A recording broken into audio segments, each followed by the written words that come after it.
কালকে থেকে আমি রোজা। ওনাকে দেখার আগ পর্যন্ত আমার ভিতরে কিছু যাচ্ছে না। যদি দেখা করতে পারতাম হয়তো নিজেকে অনেক সার্থক মনে করতাম। যদি ওনাকে দেখতে পাই আমি নিয়ত করছি পুরো 5 ওয়াক্ত নামাজ আমি ফরজের সাথে আদায় করব। কাউকে ভিতরে ঢুকতে দিচ্ছে না। তো এর মধ্যে আমরা তো একজন সাধারণ পাবলিক, আমরা চেষ্টা করলেও পারতেছি না। তো সত্যি বলতে ওনাকে দেখার উদ্দেশ্যে আসছি আমরা। তো দেখতে পারতেছি না 2 দিন যাবৎ, কালকে থেকে আজকে এ পর্যন্ত কোনোভাবে দেখা করা যায় কি না। যেভাবে আসছিলাম, যেখানে দাঁড়াইছিলাম ওইখানে আজকে 2 দিন যাবৎ দাঁড়াইছি, কিন্তু দেখা পাচ্ছি না। তো যদি দেখা করতে পারতাম হয়তো নিজেকে অনেক সার্থক মনে করতাম। কারণ এত আগ্রহ, উনি আমাদের দেশের একজন ভালো নেত্রী ছিলেন এবং থাকবে। আশা করি সে আবারও নতুন করে আসবে দেশে, এরই কামনা। আমি যদি ওনাকে দেখতে পাই আর কিছু চাই না। আমার 1 মিনিট শুধু ওনাকে দেখার সুযোগ করে দেখ, এটাই আমি কামনা চাই। যদি ওনার ছেলে দেখে থাকেন কিংবা দেখেন, আমি হাত জোড় করে বলবো যে একটু যেন আমাকে একটু দেখার সুযোগ দেন, তাহলে আমার জীবনে কোনো দুঃখ থাকবে না। কালকে থেকে আমি রোজা।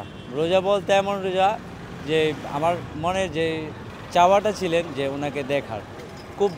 আমি ফার্স্টে একটা অ্যাড্রেস নিয়ে আমি উত্তরা গেছি। উত্তরা যা ঘুরছি অনেক, প্রায় রাত্র 1টা পর্যন্ত ঘুরছি। আমরা হসপিটাল খুঁজে পাই না। লাস্টে আমি একটা পাটাও নিছি, পাটাও নিয়ে এখানে আসছি। আসার পর থেকে 1টা পর্যন্ত থেকে এখন পর্যন্ত মানে রোজায় আছি ওনাকে দেখার জন্যে। তো আমি যদি একটু দেখতে পাইতাম তো আমার রোজা মনে হয়তো আদায় হইতো। তো আল্লাহর কাছে দোয়া করি যাতে ওনাকে আমি দেখতে পাই। তাহলে মানে আমি যদি ওনাকে দেখতে পাই ইনশাআল্লাহ আজকের থেকে মানে 5 ওয়াক্ত নামাজ আমি কায়জা করবো না। আমি ইনশাআল্লাহ জামাতের সাথে পড়বো যে ওনাকে একবার দেখতে পাই।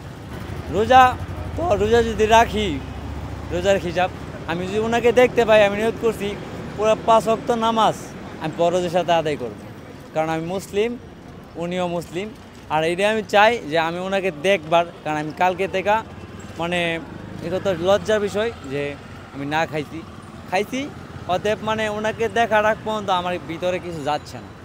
ঠিক আছে, আমি যদি ওনাকে একবার দেখার সুযোগ করে দেন তো এর চেয়ে মনে আর কিছু আমার পাওয়ার নাই।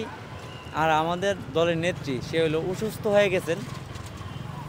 খুবই চেষ্টা করতেছিলাম দেখতে, যদি দেখতে পাইতাম। আর কিছু বলতে পারবো না, যদি দেখার সুযোগ করে দিতে পারেন তো আর আপনাদের কাছে কিছু চাওয়ার নাই।